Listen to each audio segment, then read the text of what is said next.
Hi friends, அடுத்த வாரம் மகாநதி சீரியலில் என்னென்ன நடக்க போகலாம்ங்கிறத இந்த வீடியோவில் பார்க்கலாம். வாங்க வீடியோக்குள்ளே போகலாம். நம்ம சேனல் இன்னும் சப்ஸ்கிரைப் பண்ணாதவங்க சப்ஸ்கிரைப் பண்ணிக்கோங்க. விஜய் வந்து குமரனோட கடையை பார்த்துட்டு விஜய்க்கு ரொம்ப மனசு கஷ்டமாயிருச்சு. நம்மளால தான் குமரனுக்கு கடை இப்படி நாசம் பண்ணிட்டான் அந்த பசுபதி அப்படின்னு சொல்லிட்டு குமரனுக்கு ஆறுதல் சொல்லிட்டு, குமரன் 2 நாளில் சீக்கிரமாக கடை ஏற்பாடு பண்ணித்தரேன், நான் ஆள் ஏற்பாடு பண்ணியிருக்கிறேன், வந்து ஹெல்ப் பண்ணிடுவாங்க, நீங்கள் பார்த்துக்கோங்க அப்படின்ட்டு இருக்காங்க. அது குமரன், இல்லை விஜய் எனக்கு எதுவும் வேண்டாம், நானே பார்த்துக்கிறேன், இந்த நிவின் வந்து ஆள் கூட்டிகிட்டு வர சொல்லியாச்சு அப்படின்னு சொல்கிறாங்க. சரி ஓகே, இதனால் உங்களுக்கு எவ்வளோ நஷ்டமாச்சுன்னு சொல்லுங்கள், நான் பிஏட்ட கொடுத்து விட்டுறேன் அப்படிங்கிறாங்க.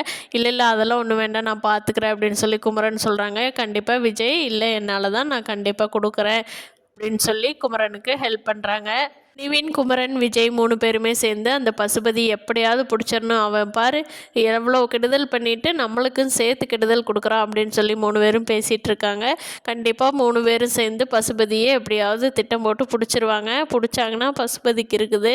அன்றைக்கே விஜய்கிட்ட சிக்கி படாத பாடுபட்டார் பசுபதி. இவங்க 3 பேர்த்துக்கிட்ட சிக்கினார்னா கண்டிப்பாக அவருக்கு கஷ்டகாலம்தான். அதுக்கு முன்னாடி அவராக போய் போலீஸ் ஸ்டேஷனில் அசம்பிள் ஆகிட்டாருன்னா பிரச்சனை இல்லை.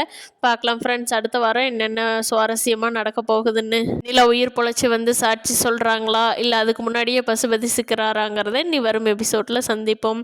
இந்த வீடியோ பிடிச்சிருந்தா லைக் பண்ணிக்கோங்க. தேங்க்யூ.